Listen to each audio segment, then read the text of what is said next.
एक बार की बात है, एक किसान बहुत परेशान हो गया।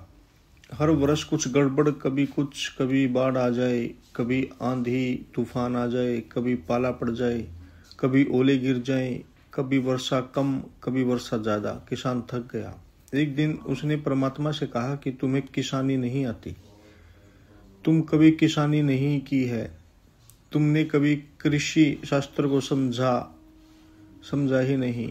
इधर मेरी जिंदगी बीत गई और तुम्हारी भूल चूक देखते देखते थक गया हूँ। एक वर्ष मुझे मौका दे दो, मैं तुम्हें दिखाऊंगा कि खेती कैसी होती है। पुराने दिन की कहानी है। परमात्मा उन दिनों बहुत करीब हुआ करता था। इतने फासले न होते थे, सीधी बात हो जाती थी। फासले आदमी ने खड़े कर दिए।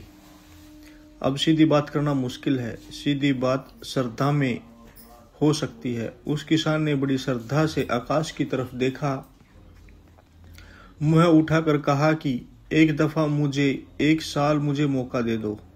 जिंदगी भर मैंने तुम्हें मौका दिया और तुम हमेशा जो भी किए उसमें कोई तुक नहीं है, कोई तर्क नहीं है। खेत लहला रहा है, खड़ा है कि पाला पड़ गया, कि ओले गिर गई, कि ज्यादा वर्षा हो गई,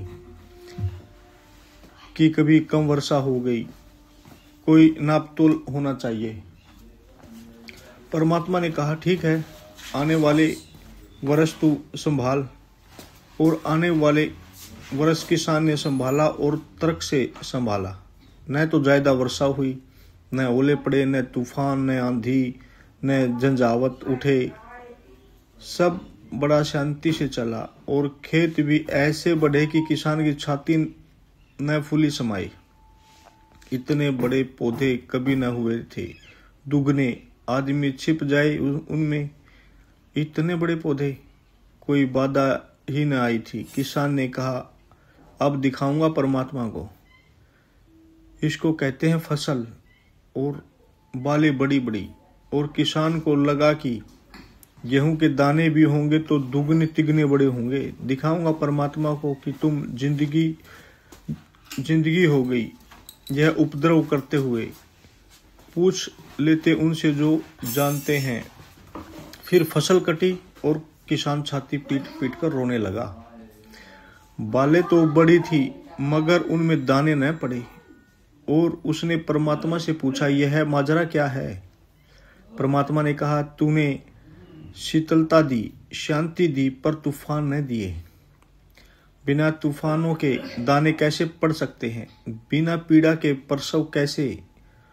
तूने सब सुविधा दे दी मगर सुविधा में जीवन का जन्म ही न हुआ।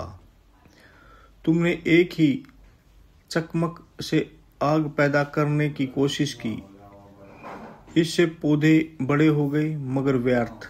तूफान भी चाहिए और आंधी भी चाहिए और पाला भी, और कभी ओले भी, और कभी ज्यादा वर्षा भी, कभी ज्यादा धूप भी, ताकि चुनौती हो।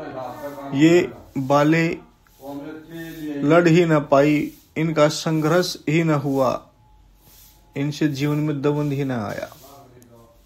तुम देखते हो ना, धनपतियों के बेटे अक्सर बहुत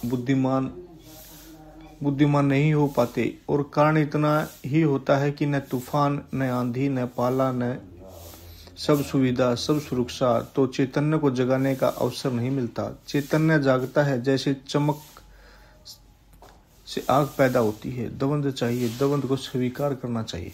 इसलिए मैंने इसे सहज योग कहा है। योग जोड़ना ही होगा, श्रम तो तुम्हें करना ही होगा। इतना ही ध्यान रहे कि श्रम मंजिल नहीं है, मार्ग है। मंजिल तो सहज है, मंजिल तो स्वभाव है, पहुंचना तो विश्राम में है। इसलिए जो भी तुम कर सको उस विश्राम को पाने के लिए करना। और यह भी ध्यान रखना कि तुम्हारे करने से सीधा साधा वह मिलेगा नहीं, लेकिन तुम्हारे करने से ही वह अवसर निर्मित होता है। इससे विश्राम के फूल खिलते हैं। नमो नमो।